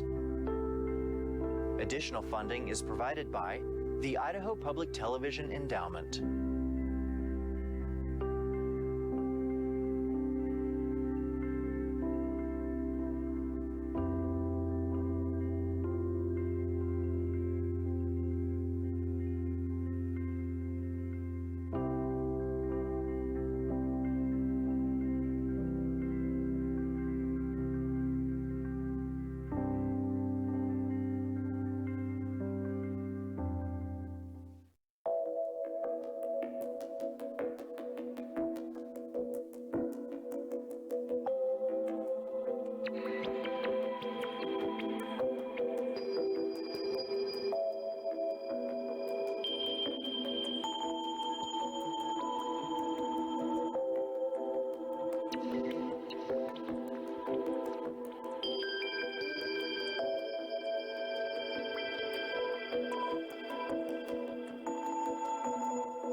see it better on that map. Thank you for all you do. Committee, we're not going to go back in order, but Ms. Janet Gallimore from the Historical Society does have some comments to share jointly with us. And Mr. Tatro has emailed to you, so it's at the top of your inbox, some additional facts about the map. Ms. Gallimore, welcome to committee. Thank you for sharing this artifact with us. Thank you, Madam Chair, members of the committee. We are really grateful for you all allowing us this 16th year of this tradition, bringing an amazing artifact for your review. And we are pleased to present Lafayette Cartay's original hand-drawn map that some of you have already come to see of the public surveys to accompany report to the Commission of the General Land Office from 1873. Each year we try to give you all an essential component of Idaho's story through an artifact that's relative to the work that you all do in our government enterprise. So I just have a few comments to share with you. I'd like to also recognize our staff who prepared this. Thank you to Angie and Mark and Matt and Emily and Hannah, Lori, Bill, and Dave are also here in the audience. In 1863, on August 13th, Congress approved the appointment of Lafayette Cartay as Idaho's first Surveyor General. Cartay was born in New York in 1823, but on November 7th, 1866, he opened the General Land Office here in Boise and planned to establish Idaho's first initial point. So if you had a chance to get up and see it, it's in the lower left-hand quadrant there. And that is the point from which all Idaho surveys would emanate. In April 1867, surveyors set that first initial point, 19 miles southeast of Boise atop a rocky butte, and that is today's Meridian Road, which aligns to this initial point and serves as a reminder of Cartay's first task as Surveyor General. Meridian is named for that point. So as you had an opportunity to come and look at the map, I hope that you were really able to key in on those 36 square mile sections, those to note the township and range quadrants that define our streets and property lines today. And that rendering also includes really amazing elements that were geographic features at that time, including stage stops, rivers, mountains, and others. We steward 11 of these maps in our collection and significant government records of Idaho territory, including maps, appointments, deeds, and patents, Supreme Court cases, all of which reflect the foundation of our Idaho state government, and reproductions of many of those are in the garden level gallery for your viewing this session. Cartay served until 1878, and afterward he remained in Boise as a noted pioneer of high accomplishment. He helped in assisting the territorial legislature establish the Historical Society of Idaho Pioneers, which was our predecessor organization, which was created in 1881 by the territorial legislature to collect these amazing pieces of evidence of Idaho's story. As you all know, we became an agency in 1907, and we have all of these collections, historic collections, prehistoric collections, maps, documents, government records, publicly accessible for the citizens of Idaho. And on an interesting other aside, you might remember that beautiful big grand piano, the Weber Grand Piano in the State Museum, that belonged to Cartay's daughter, who went to school in Europe. And remember that story that he sent her to Europe for school, and she wanted to be a musician after hearing a Brahms concert, and so he asked her to stop in New York and buy that piano and bring it back to Idaho. And so that is just another legacy of the Cartay family. Later on the House and Senate floors, you will receive a detailed fact sheet that Hannah Lori put together and a copy of this map for your offices. And we want to thank you all for your service to Idahoans and for the opportunity. And I think, Madam Chairman, members of the committee, we would stand for questions or move on out. So. Thank you, Ms. Gallimore. Does anyone of the committee have any questions they would like to ask? Mr. Co-Chair. Thank you, Madam Co-Chair. Ms. Gallimore, good to have you here. Thank you for bringing that. There's been a rumor I've heard for years, an old folklore, that that weird line on the east side of Idaho that goes along the mountains there, that theoretically it was supposed to be on the Continental Divide, and somebody got off on the wrong mountain, and that's why we have it where we are. Can you dispel that rumor, or is there any basis to that? Ms. Gallimore. Mr. Co-Chair, you have asked the million-dollar question of the day, or maybe some other number, but the borders of Idaho are very complicated, and they are a combination between geography and politics, and perhaps Senator Just, in his great knowledge of the state, could answer that question more specifically, or our staff, but it is very complicated, that story. I'm happy to send that to you, our white paper that described how the state's borders were created, which is part of the exhibit at the State Museum. It's about a 20-page white paper. Happy to send it to you, but it happened over time and through different conversations and arguments over where that line should be because of gold and the discovery of gold. And so I'm happy to send that to you for your reference. Madam Chair, thank you. I would love to have that. Look forward to it. Thank you. I think several of us would. If you can send it to us, we'll make sure all the committee members get it. Has everyone had an opportunity to take a close look and ask questions? No? Okay, so we're going to take another 5 or so minutes and allow members who didn't get the opportunity to come up and look closely now that we have more information about it. So we will remain on break until approximately 5 to 10. Thank you.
The committee will come to order. Thank you again. They're on their way. They'll be in the House and Senate later, but very fascinating. Very grateful for the Historical Society and the perspective they provide all of us. Mr. Bybee, let's resume our work on maintenance budget setting with the economic development maintenance budget. Mr. Bybee. Thank you, Madam Chairman and members of the committee. The next budget, as you just discussed, was for the economic development section in our budget book. So just to give everybody an idea of what's included here is the Department of Agriculture, the Soil and Water Conservation Commission, Department of Commerce, Department of Finance, the Industrial Commission, Department of Insurance, Department of Labor, Public Utilities Commission, and then our state self-governing agencies, which include Commission on Hispanic Affairs, State Historical Society, Idaho Commission for Libraries, Idaho Lottery, Office of State Public Defender, State Appellate Public Defender, the Division of Veterans Services, the Division of Occupational and Professional Licenses, the Office of Administrative Hearings, and the Idaho Transportation Department. One thing to note in your packet, the way that we had addressed the change from the Public Defense Commission to the new Office of State Public Defender was, as we were building budgets and before we were into maintenance world, they asked for a line item adjustment to reduce the current Public Defense Commission's budget and move that into the Office of the State Public Defender. I have that right. So rather than write an appropriation bill next time around that completely removes funding for this Public Defense Commission and adds money for the state, the Office of the State Public Defender, this motion will include adding the maintenance costs for building that budget at the Office of the State Public Defender, and then the committee would take up line item adjustments after the fact. So that way it kind of cleans up the way the appropriation bill would look, and so that is inclusive in this motion packet here. Madam Chairman, I'd be happy to answer any questions about the economic development budget packet.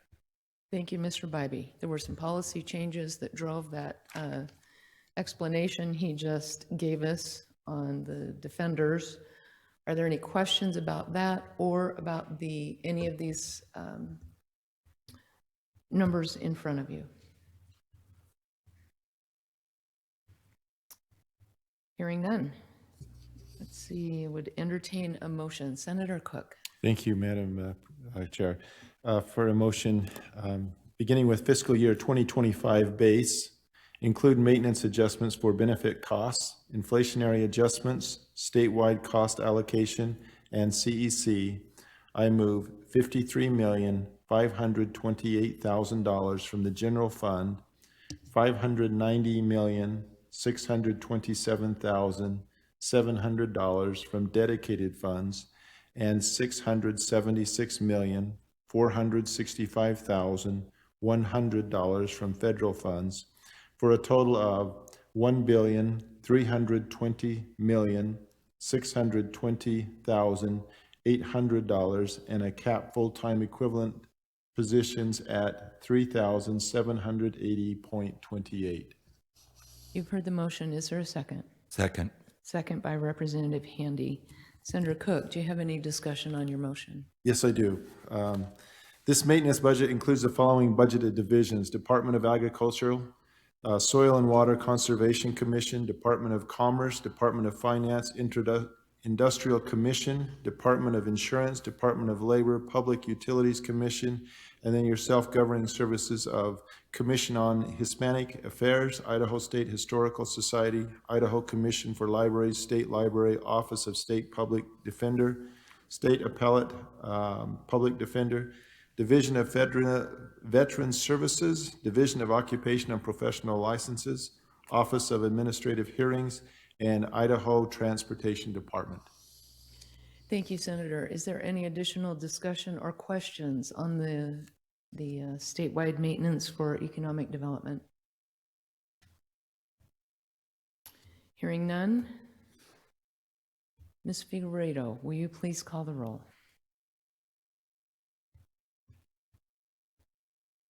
Senator Grow. Aye. Bierke. Burtonshaw. Lent. Cook. Van Orden. Herndon. Ward Engelking. Just. Representative Horman. Aye. Miller. Bundy. Raybold. Furness. Lambert. Tanner. Handy. Green. Would anyone like to change his or her vote? Hearing none, the Senate votes 7 aye, 2 nay, 1 absent and excused. The House votes 8 aye, 1 nay, 1 absent and excused, for a total of 15 ayes, 3 nays, 2 absent and excused. The majority having voted in the affirmative, the motion has passed and will carry a do pass recommendation. Mr. Bybee, you have some appropriation language for us.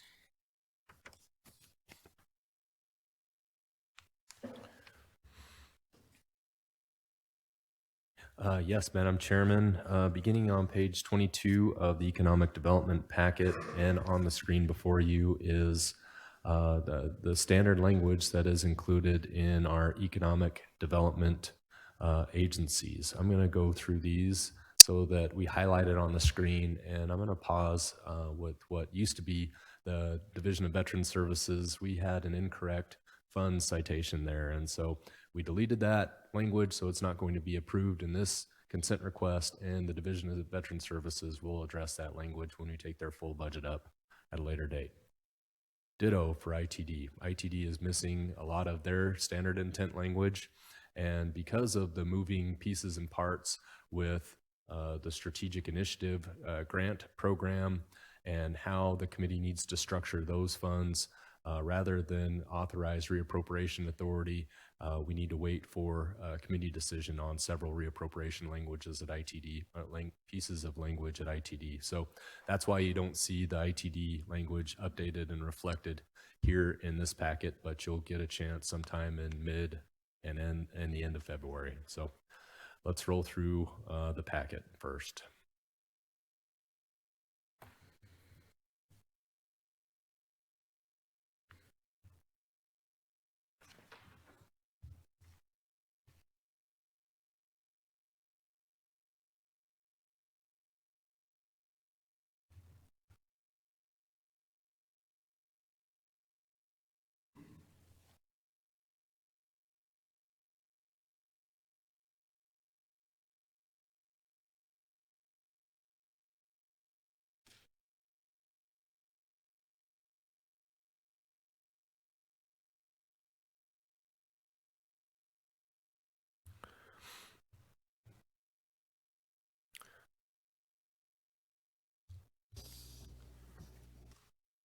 Okay.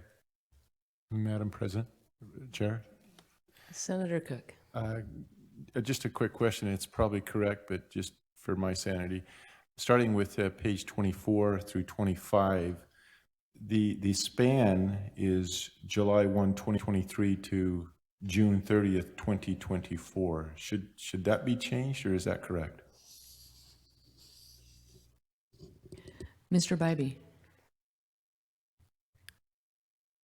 Madam Chairman and Senator Cook, it's one of my budgets that I'm responsible for, and I did not update the years and dates. So I'm going to highlight those on the screen for everyone and adjust those. And thank you very much for those catches there. I really appreciate it.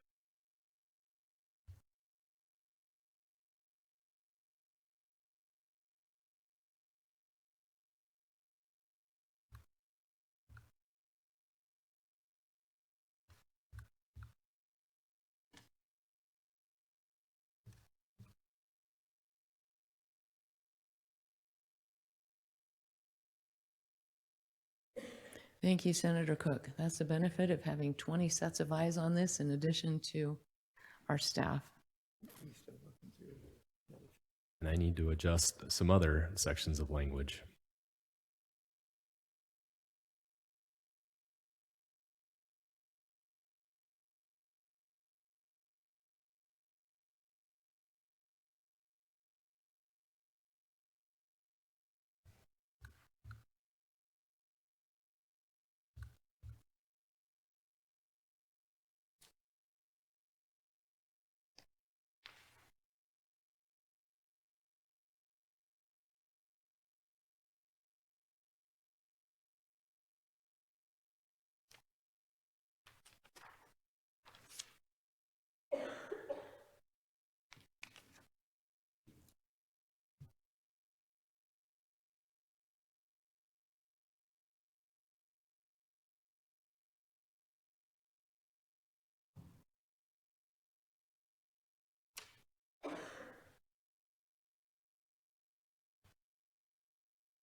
Okay.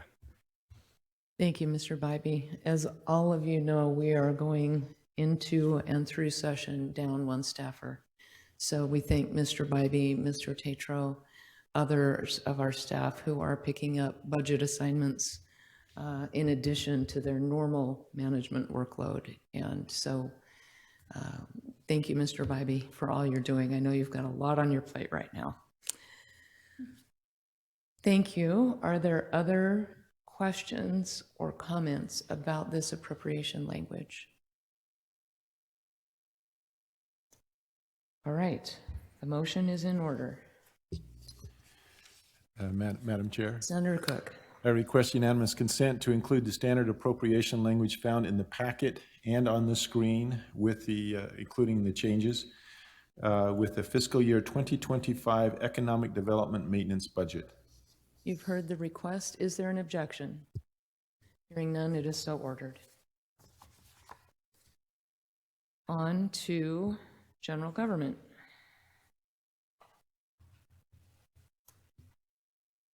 Okay. Thank you, Madam Chairman. The next budget in front of the committee is the general government. This is another kind of catch-all area of state government. So it's going to include the Department of Administration, the Commission on Aging, Commission on the Arts, the Commission for the Blind and the Visually Impaired, Office of Drug Policy, Office of Energy and Mineral Resources, Division of Financial Management, Division of Human Resources, the Office of Information Technology Services, State Liquor Division, Military Division, PERSI, Office of Species Conservation, the STEM Action Center, Wolf Depredation Control Board, the Workforce Development Council, and the Board of Tax Appeals and the State Tax Commission. Madam Chairman, the budget is before the committee. Thank you, Mr. Bybee. Are there any questions? Representative Furness. For a motion. Motion's in order. Beginning with fiscal year 2025 base, including maintenance adjustments for benefit costs, inflationary adjustments, statewide cost allocation, and CEC, I move $73,355,600 from the general fund, $141,698,300 from dedicated funds, and $163,853,600 from federal funds for a total of $378,907,500 and cap full-time equivalent positions at 1,830.92. We have a motion. Is there a second? Second by Senator Grow. Representative Furness, do you wish to discuss your motion? Yes, ma'am. This maintenance budget includes the following budgeted divisions: Department of Administration, Commission on Aging, Commission on the Arts, Commission on the Blind and Visually Impaired, Office of Drug Policy, Office of Energy and Mineral Resources, Division of Financial Management, Division of Human Resources, Office of Information Technology Services, State Liquor Division, Military Division, Public Employee Retirement System, Office of Species Conservation, STEM Action Center, Wolf Depredation Control Board, Workforce Development Council, Board of Tax Appeals, and State Tax Commission. Thank you. Is there any further discussion? Any questions? Hearing none, Ms. Figueredo, will you please call the roll? Senator Grow. Aye. Bierke. Aye. Burtonshaw. Aye. Lent. Aye. Cook. Van Orden. Aye. Herndon. Aye. Ward Ingleking. Aye. Just. Aye. Representative Horman. Aye. Miller. Aye. Bundy. Raybold. Aye. Furness. Aye. Lambert. Aye. Tanner. Aye. Handy. Aye. Green. Does anyone wish to change his or her vote? Hearing none, the Senate votes 7 aye, 2 nay, 1 absent and excused. The House votes 8 aye, 1 nay, 1 absent and excused for a total of 15 ayes, 3 nays, 2 absent and excused. The majority having voted in the affirmative, the motion has passed and without objection will carry a do pass recommendation.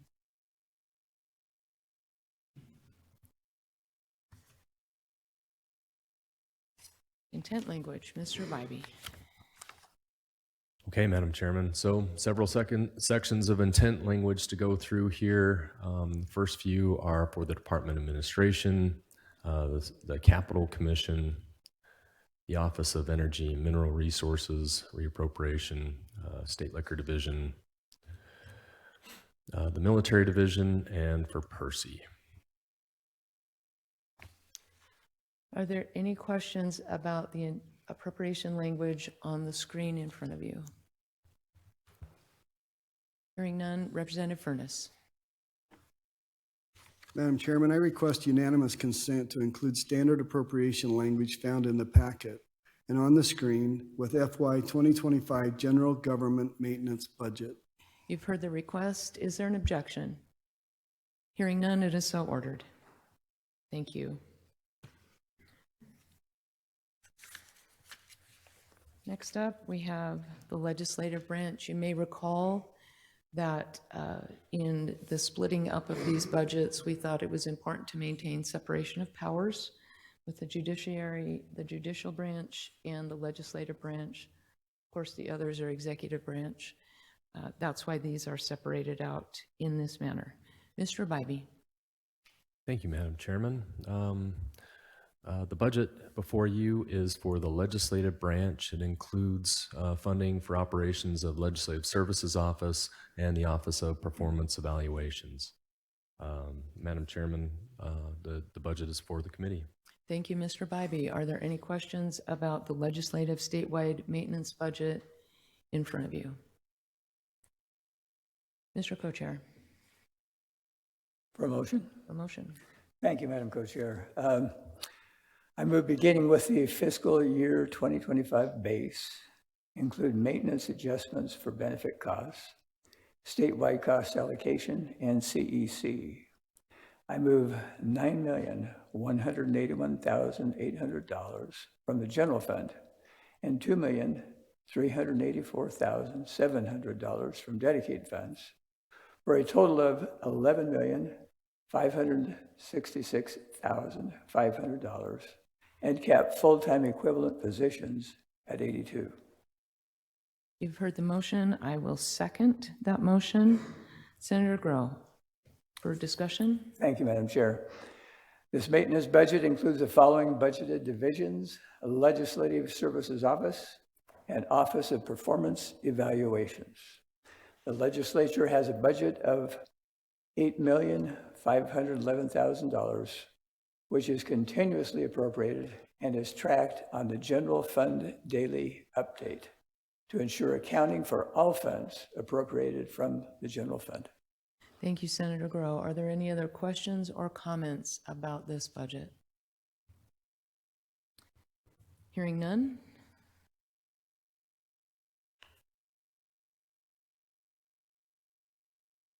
Just a note while the ballot is getting to come up there, so that the $8,511,000 that's continuously appropriated, that is for the operations of the House and the Senate. So, thank you. Ms. Figueredo, will you please call the roll? Senator Grow. Aye. Bierke. Burtonshaw. Lent. Cook. Van Orden. Herndon. Ward Ingleking. Just. Representative Horman. Aye. Miller. Bundy. Raybold. Furness. Lambert. Tanner. Handy. Green. Does anyone wish to change his or her vote? Hearing none, the Senate votes 7 aye, 2 nay, 1 absent and excused. The House votes 8 aye, 1 nay, 1 absent and excused, for a total of 15 ayes, 3 nays, 2 absent and excused. The majority having voted in the affirmative, the motion has passed and will carry a due pass recommendation.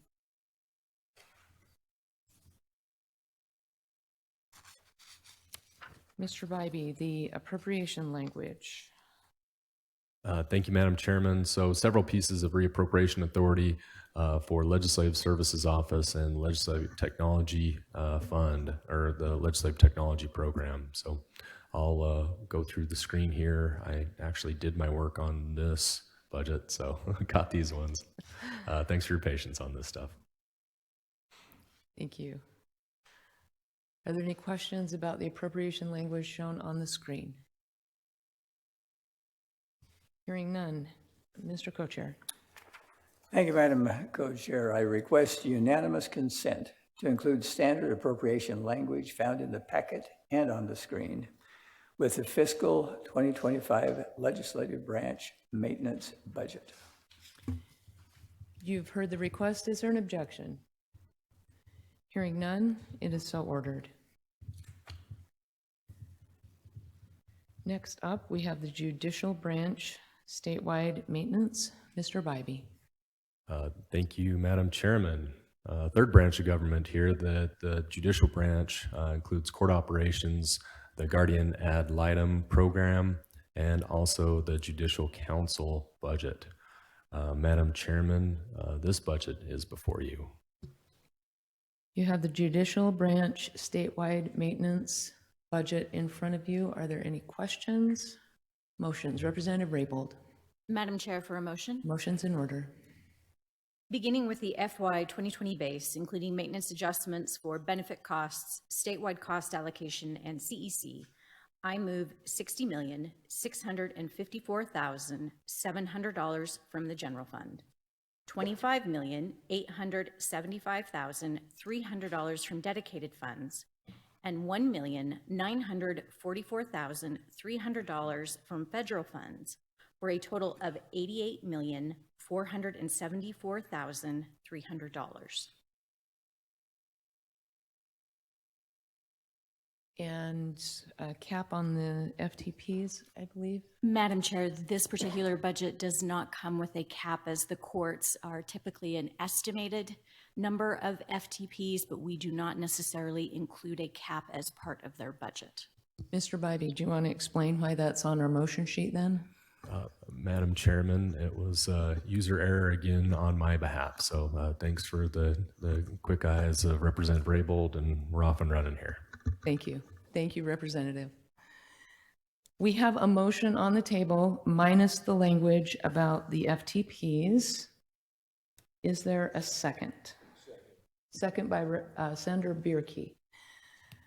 Representative Raybold, do you have any discussion on your motion? Madam Chair, I would note that this budget includes the following divisions: court operations, guardian ad litem, and the judicial council. Thank you. Is there further discussion? Any questions?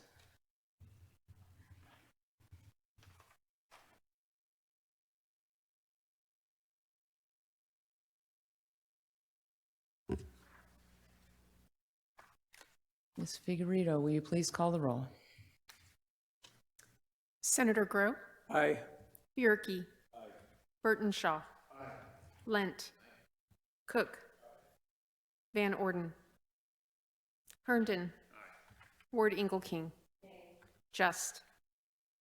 Representative Horman. Aye. Miller. Bundy. Raybold. Furness. Lambert. Tanner. Handy. Green. Does anyone wish to change his or her vote? Hearing none, the Senate votes 7 aye, 2 nay, 1 absent and excused. The House votes 8 aye, 1 nay, 1 absent and excused, for a total of 15 ayes, 3 nays, 2 absent and excused.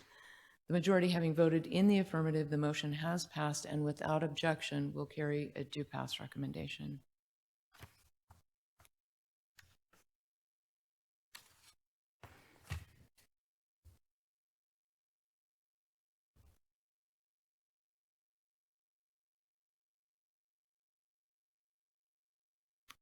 We have some intent language. Mr. Bybee.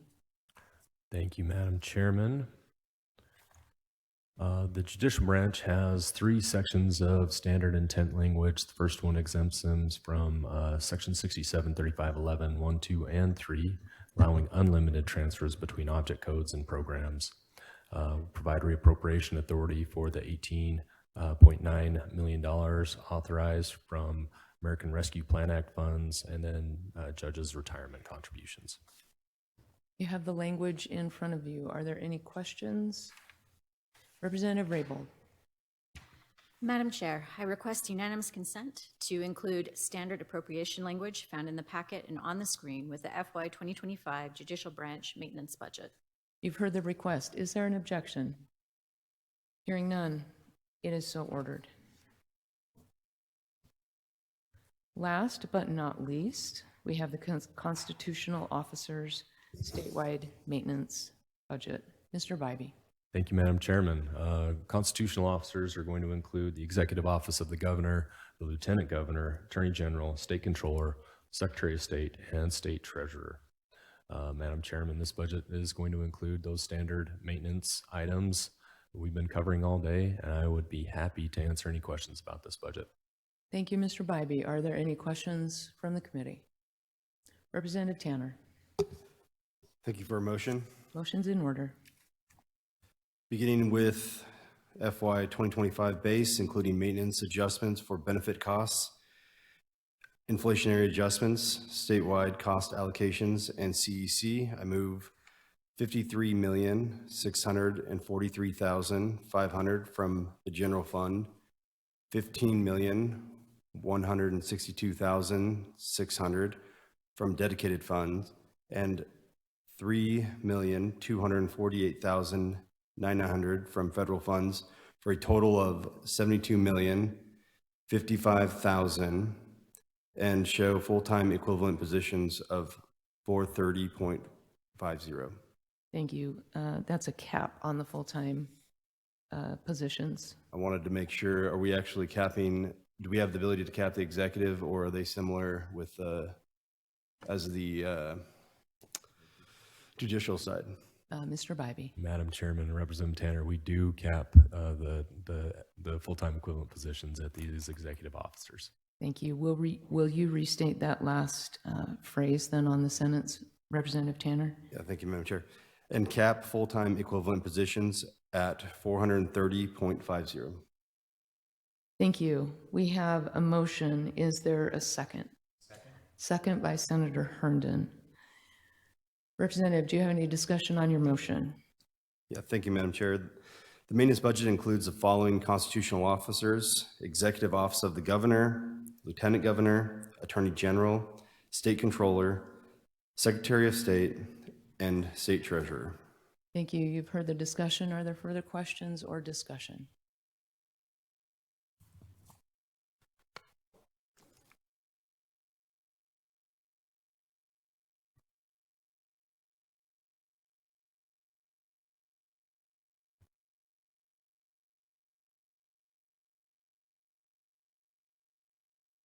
Ms. Figueredo, will you please call the roll? Senator Grow. Aye. Bierke. Burtonshaw. Lent. Cook. Van Orden. Herndon. Ward Ingle King. Just. Representative Horman. Aye. Miller. Bundy. Raybold. Furness. Lambert. Tanner.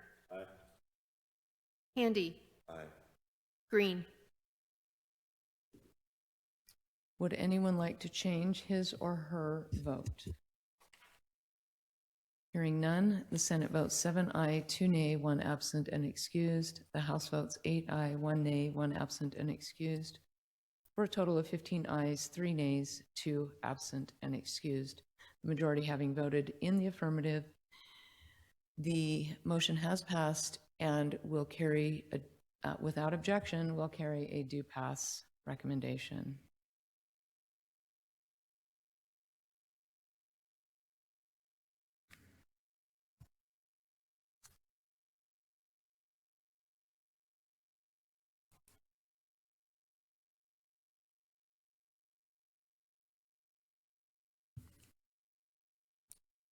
Okay, Madam Chairman. What you see on the screen are standard appropriation intent language for the constitutional officers. You have them listed there by officer. I would be happy to answer any questions. Thank you, Mr. Bybee. Are there any questions about the appropriation language shown on the screen? Representative Furness. Thank you, Madam Chairman. Mr. Bybee, could you just tell me a little bit more about the payment of bank service fees? Mr. Bybee.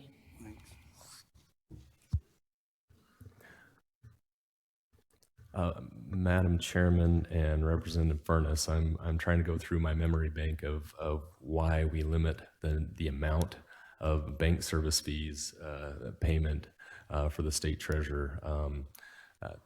Historically, that has been a limitation on their ability to use the general fund as a way to pay these bank service fees in order to keep control over the funds in that amount. Thank you, Mr. Bybee. As I recall, it was a number of years ago where there was concern about the amount of bank fees. And so a cap was placed on that by previous members of this committee and previous votes of this committee. Is anyone else who's been around long enough remember anything beyond that? That's my best recollection, and we'll get more information to you from our analyst on that with more detail. Thank you, Madam Chair. I see that Mr. Bybee is catching the very point on those dates on that last one, so thank you for making that correction. We have another date correction. It's highlighted in front of you in yellow, moving it to the next fiscal year.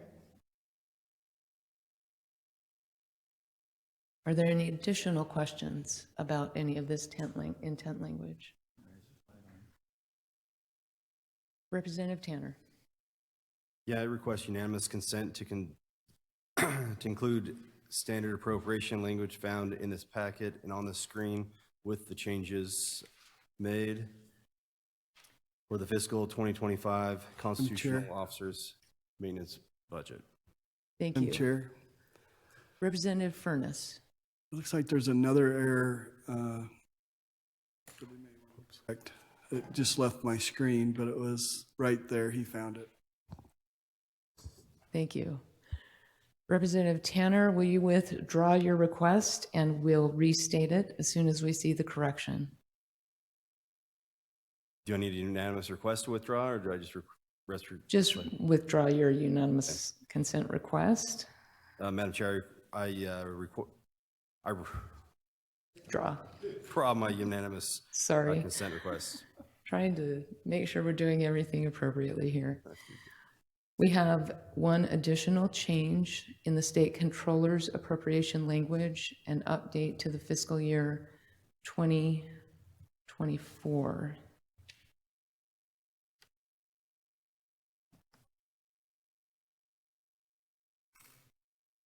You good? Okay. With that, Representative Tanner. Thank you, Madam Chair. I request unanimous consent to include the standard appropriation languages found in the packet and on the screen with the changes that are shown for the fiscal 2025 constitutional officers maintenance budget. You've heard the request. Are there any objections? Hearing none, it is so ordered. Committee, thank you for your patience this morning, for your work. Madam Chairman, one more motion for everyone, just for I fun. forgot about the accountability reports. Mr. Bybee, thank you. Thank you, Madam Chairman. So the last motion in the packet, which is going to apply to all budgets, this language was included for most budgets last year, but the language has been updated so that we can walk that line that includes the agencies who are authorized to contract for outside audit. So let me just read through the language for everyone on the screen. It was part of your packet. So accountability reports. Funds specifically identified in statute or in an appropriation act as intended for a certain purpose may be used only for that purpose. Funds provided in this act are subject to accountability reports and management reviews in accordance with Section 67702 Idaho Code, provided the Legislative Services Office auditor has sufficient resources to conduct those reports. State agencies who are authorized to contract for outside audits shall submit those reports to the Joint Finance Appropriations Committee when those reports become available. Thank you. Are there any questions about this language? As we discussed last year, we put this accountability appropriation language in every budget that LSO audited. We are adding the last line about state agencies. There are some public health districts, our colleges and universities. There are a number of agencies who do independent third-party audits. So we are just requesting that they submit those to this. They typically do. We're just going to put it in the bill. Any questions about that? Hearing none. Thank you. Mr. Co-Chair. Thank you, Madam Co-Chair. For a motion, A motion is in order. I request unanimous consent to include the language on the screen for all the budgets just passed. Madam Chair. There is a question. Senator Burtonshaw. Yes, and I hate to bring this up, but in the appropriation language, before I'm not sure if this affects that or not, but in the economic development statewide maintenance, we have some dates in there, 23, 24 as well. So I don't know if we need to change that before we do this or after. So that's those are my thoughts. Thank you, Senator Burtonshaw. It appears we may have an error in previous language. Let's vote on this motion that is before the committee, and then we will take up that question. Thank you, Senator. You have a unanimous consent request before you to adopt the accountability report language as shown on the screen. Are there any objections? Hearing none, it is so ordered. Thank you, Senator Burtonshaw. Let's turn back to economic development. Senator, can you point out for us which section? Yes, it's under the language? Department of Commerce. The others seem to be changed, but the Department of Commerce has 23, 24 language. Thank you. I believe we corrected some of that, if not all, as we were going through. Mr. Bybee, here we go. We have corrected that section. Okay, thank you. Mr. Bybee, can we confirm that we have corrected those dates to the next fiscal year? Yes, ma'am. Thank you. Senator, thank you for raising the question. We appreciate that because it is different than what was shown in the packet. We caught that on the fly. So thank you. Committee, thank you for your work. Thank you for your patience as we have plowed new ground in the way we make statewide decisions this year, and we appreciate the work that you have done on these budgets. Mr. Co-Chair, do you have any comments? No? All right. As promised, we will be taking up all agency budgets that have line item requests or replacement items or other additions. Again, as mentioned previously, budgets that do not have any budget enhancements requested, as is typical. In the second session, we do not hold hearings on those. They're listed on the bottom of this colorful block sheet that we have. The delay to taking up these maintenance budgets from yesterday to today will cause us now to